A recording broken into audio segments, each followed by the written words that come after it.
612 ईस्वी में इस धर्म को क्या किया, एक तरीके से स्थापित किया और इस धर्म की नीतियों को बताया लोगों को, और इनके मानने वालों की संख्या बढ़ती चली गई और बाद में यह है कि बड़ा सा धर्म बन गया। लेकिन कैसे हुआ, क्या हुआ, ये देखते हैं।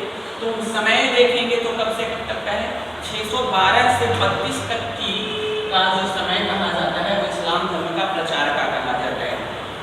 अब देखो पैगंबर जो थे, अगर देखा जाए तो पैगंबर जो थे वो सौदागर थे। सौदागर मतलब व्यापारी कहा जाता था, यानी व्यवसाय से जुड़े हुए थे, व्यापारी थे, व्यापार करने के लिए आते थे। लेकिन भाषा और संस्कृति से वो किससे जुड़े हुए थे, अरबी लोगों से जुड़े हुए थे, यानी कि इनकी भाषा और संस्कृति के आधार पर इन्हें क्या कहा जाता था, अरबी कहा जाता था। यानी हम यह कह सकते हैं कि पैगंबर जो थे वो किसी न किसी एक कबीले के ही सदस्य रहे होंगे। तो हम अभी रीड करेंगे कि कौन से कबीले के थे और इन्होंने किस प्रकार से इस धर्म को आगे बढ़ाया। 6ठी शताब्दी तक अरब का साम्राज्य अगर हम रीड करते हैं तो अरब का साम्राज्य जो था, अरब ये प्रायद्वीप तक, जो हमने अभी आपको बताया था भूमध्य सागर की तरफ, दक्षिणी सीरिया और मेसोपोटामिया तक विकसित साम्राज्य था। ये कहाँ का साम्राज्य था, ये इतने दूर में जो लोग रहते थे अरब में, उनको क्या कहा जाता था, कबीला कहा जाता था। उनको क्या कहा जाता था, कबीला कहा जाता था। अर्थात ये बहुत बड़ा सा क्षेत्र बन रहा है तो कबीलों की संख्या भी हजारों की संख्या में रही होगी। समझ में आ गया। उसमें से किसी एक कबीले के थे कौन, मोहम्मद पैगंबर, क्योंकि इनकी भाषा और संस्कृति के आधार पर इनको बताया गया है। साथ में ये क्या थे, सौदागर। ठीक है, सौदागर यानी व्यापार। अब देखो कबीलों को, प्रत्येक कबीला, हर कबीला अलग अलग तरीके से एक अपनी देवी या देवता यानी पुरुष या महिला की पूजा किया करते थे, जो इष्ट देव के रूप में माने जाते थे। तो अब इसमें सोच करके देखो, एक तो कबीलों की संख्या में 1000 की संख्या से ज्यादा मैं बता रहा हूँ, तो सभी कबीले अलग अलग देवी देवताओं की पूजा करते होंगे, क्योंकि सब रक्त संबंधित थे। तो सब कबीले एक दूसरे से स्वतंत्र थे। जब कब्जा कर लिया जाता था युद्ध के द्वारा या किसी भी तरीके से अपने में मिला लिया जाता था तो मिल जाते थे, लेकिन तब फिर भी इनकी संख्या हजारों से प्लस में थी। तो अब सोच करके देखो, इन कबीलों के अपने देवी देवता होते थे जो अपने देवालय में पूजा किया करते थे। कहाँ पूजा करते थे, अपने देवालय में। समझ में आ गया। देखो अभी तक इस्लाम धर्म का मैंने जन्म नहीं बताया है कि इस्लाम धर्म क्या है, हम अभी सिर्फ यही बता रहे हैं कि कबीले क्या है। तो कबीले कैसे रहते थे, तो ये कैसे पूजा करते थे, इनका विकास कुछ इस तरीके से मेसोपोटामिया से लेकर करके दक्षिणी सीरिया तक इनका विस्तार था और अरब के प्रायद्वीपों में भी इसका विस्तार था। कबीले जो थे वो अपने देवी देवताओं को क्या करते थे, अपने देवी देवताओं की पूजा किया करते थे। जहाँ पर ये पूजा करते थे तो वो मुख्य भूमि जो होता था वो अन्य भूमि से थोड़ा ऊपर रहा करता था। तो अन्य भूमि से थोड़ा ऊपर रहता था तो वहाँ पर जिसकी पूजा किया करते थे उसे भूत कहा जाता है। समझ में आ गया। जहाँ पर ये पूजा किया करते थे देवी और देवता का बना करते थे। समझ में आ गया। और जिस स्थल पर किया जाता था वो तुम्हारे वाले बन गए। अधिकांश के लिए खाना बदोशी जीवन को जीते थे। देखो खाना बदोशी जीवन का मतलब समझो। खाना बदोशी का मतलब होता है कि वो कृषि करते थे, कृषि की या फिर जो उनका वहाँ पर खाने का सामान रहा तो कुछ समय तक वहाँ पर रहे और फिर खाने की तलाश में उस भूमि को छोड़ करके दूसरी भूमि की तरफ चले जाते थे। तो अधिकांश कबीले कैसे होते थे, खाना बदोशी।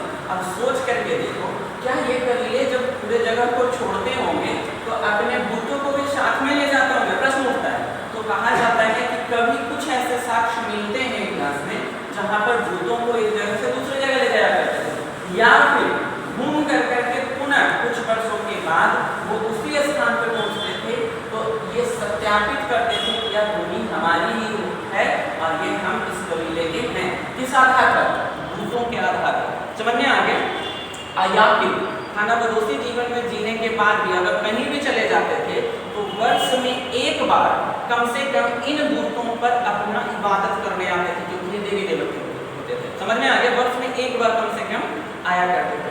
तो अधिकांश कबीले खाना बदोशी थे, यानी जगह को छोड़ करके चले जाते थे, लेकिन वर्ष में एक बार जरूर उस वहाँ पर आते थे इबादत करने के लिए। समझ में आ गया। देखो अरब का साम्राज्य जब हम रीड करेंगे तो सूखा प्रदेश है, सूखा प्रदेश है यानी खाने की दिक्कत हमेशा रहेगी।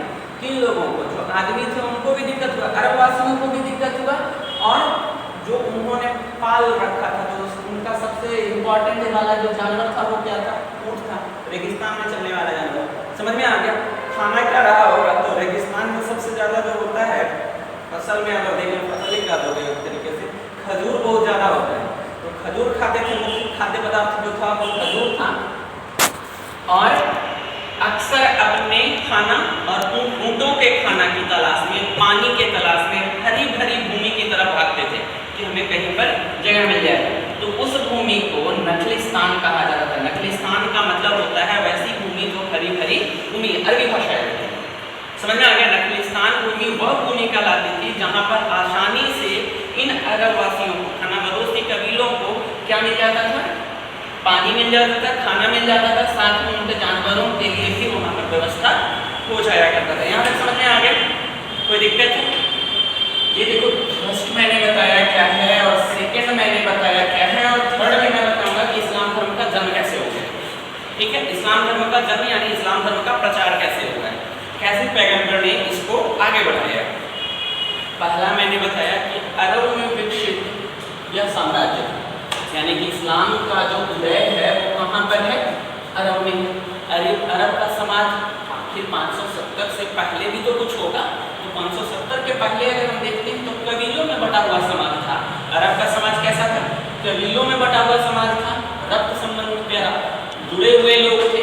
इसमें अरबी कबीले वंशों का आधार बड़े परिवार का मिलता है, यानी संयुक्त परिवार में रहा करते थे। कुछ बड़े कबीले ऐसे कबीले हैं जो छोटे कबीले पर अपना अधिकार जमा लिए हैं।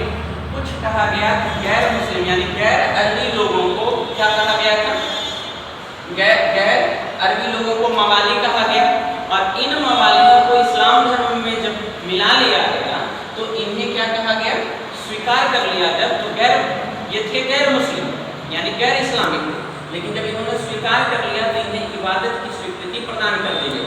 लेकिन जो प्रारंभिक इस्लामिक थे वो जिस मस्जिद में इबादत करते थे उस मस्जिद में ये यानी मवाली लोग नहीं करते थे।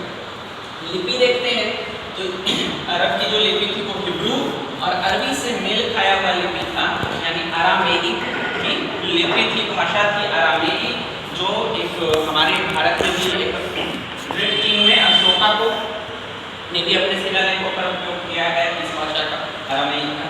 सिख कबीलों को नियंत्रित करता है। यहाँ तक आ गया समझ में? दूसरा मैंने बताया अरब में इस्लाम। तो अरब में इस्लाम किसने बढ़ाया?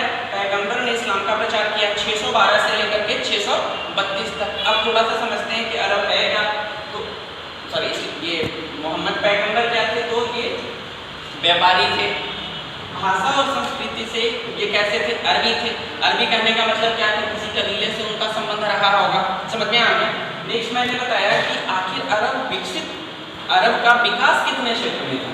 तो अरब प्रायद्वीप में विकास था, दक्षिणी सीरिया में विकास था, मेसोपोटामिया तक इसका विकास देखने को मिलता है। अर्थात अरब काफी बड़ा क्षेत्र में विस्तृत था, अर्थात कबीलों की संख्या भी बहुत ज्यादा रही होगी।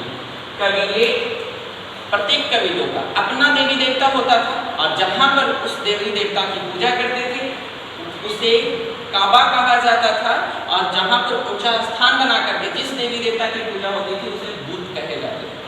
खाना बदोशी जीवन था इनका, अर्थात बुतों पर ये आकर करके वर्ष में 1 या 2 बार जरूर वापस आकर करके अपना इबादत किया करते थे। समझ में आ गया? देखो, हम पूजा शब्द का प्रयोग कर रहे हैं और इबादत शब्द का भी प्रयोग कर रहे हैं। इबादत जो है वो इस्लाम का शब्द है, और पूजा जो है वो सनातन धर्म का शब्द है। तो एक्चुअली में ये अपने देवी देवताओं की पूजा करने की प्रक्रिया करते थे, इसलिए हमने दोनों शब्दों का प्रयोग किया है, क्योंकि अभी तक इस्लाम का सही से विस्तार हुआ ही नहीं कि इस्लाम धर्म है क्या। यहाँ तक आ गया समझ में? कहते हैं क्या कि खाना बदोशी क्यों हो गए? इसका रीजन यह था कि कबीले, अरब के कबीले खाना बदोशी क्यों हो गए? क्योंकि वो सूखा प्रदेश था। सूखा प्रदेश होने के कारण उनको खाने की चीज़ों की दिक्कतें होती थी, तो अपने जानवरों के साथ क्या होते थे, हरे भरे जगहों की तरफ चले जाते थे, जिसे नखलिस्तान कहा जाता था। तो यहाँ तक आई थिंक समझ में आ गया। एक टॉपिक अब कुछ और है कहा गया कि जब व्यापार विकसित होने लगा, यानी कृषि की वस्तुओं एक जगह में ला करके सुनिश्चित तरीके से बेची जाने लगी, तो वह जगह जो है वो क्या कहलाने लगा? शहर कहलाने लगा, यानी शहरों का विकास शुरू हो गया। समझ में आ गया? अर्थात अलग अलग